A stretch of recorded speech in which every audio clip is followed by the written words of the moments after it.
Hi, Dr. Mejia. We're here in the middle of grabbing some of our grafts that we've excised with the follicular unit excision technique. We have some single hairs and some double hairs. And I'll show you what we do, how we transplant these hair follicles. As you can see here, we have, a kind of single hair follicle there. We have some threes.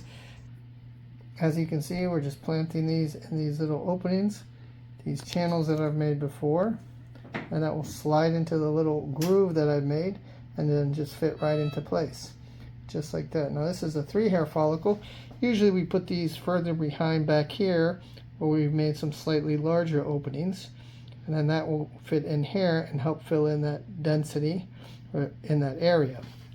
So this is hair transplantation, follicular unit excisions.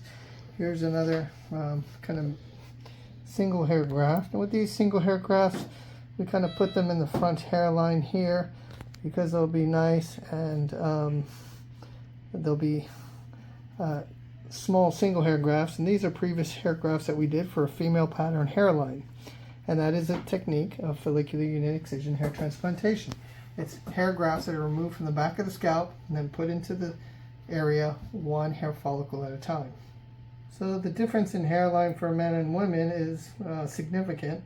And you have to understand the normal architecture of a female pattern hairline. And there's we give classes and whole lectures on this. It's a whole hour lecture.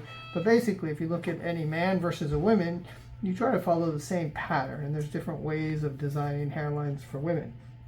Now, the key thing is just to make sure that it's appropriate for that person.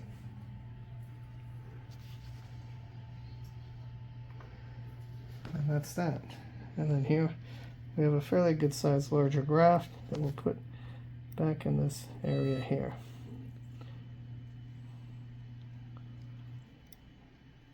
I'll take that one out and use a smaller one here.